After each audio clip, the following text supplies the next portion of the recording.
लड़के को अभी अभी ड्रैगन फ्लाई ने काटा था। अगले ही पल उसकी उंगलियां पिंपल से भर गई थी। वो इतना घबरा गया था कि वह अपने हाथ धोने में व्यस्त था। लेकिन जैसे ही उसने अपने हाथ वॉश बेसिन पर रखे, उसने पाया कि उसके हाथ उसमें फंस गए थे। उसने अपने हाथों को बाहर निकालने के लिए अपनी पूरी ताकत लगा दी। अप्रत्याशित रूप से उसने सीधे वॉश बेसिन को हटा दिया। उसने अपने पीछे बैठे स्कूल मास्टर को भी सिर की मालिश की। स्कूल मास्टर लड़के के व्यवहार से पूरी तरह से क्रोधित हो गया। वो उठ खड़ा हुआ और उसे सबक सिखाने के लिए तैयार हो गया। अप्रत्याशित रूप से लड़के ने उसके द्वारा फेंके गए जोरदार घूंसे को आसानी से चकमा दे दिया। इस समय सुंदर लड़के ने प्रतिक्रिया व्यक्त की। हो सकता है कि उसे किसी तरह की महाशक्ति प्राप्त हो गई हो। फिर वह जल्दी से उसे परखने के लिए गली में आया। मुझे उम्मीद नहीं थी कि झिंगजैन दीवार को कसकर पकड़ लेगा। ऐसा लगता है कि उसके पास वाकई महाशक्तियां हैं। अब वह दीवार पर नाच भी सकता है। जब वह इस बात को लेकर बेहद उत्साहित था तो उसने अचानक पाया कि सड़क पर एक ट्रक नियंत्रण खो बैठा है।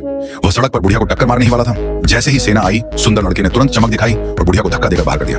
लेकिन वो ट्रक से टकराने से बहुत डरता था। जब राहगीरों ने सोचा कि सुंदर लड़का बहुत भयंकर है तो उन्होंने पाया कि उसे कोई नुकसान नहीं पहुंचा है। इसके बजाय ट्रक का सिर पूरी तरह से उसके द्वारा मारा गया था। उत्साहित होकर वह तुरंत घर गया और अपने चाचा को बताने के लिए तैयार हो गया।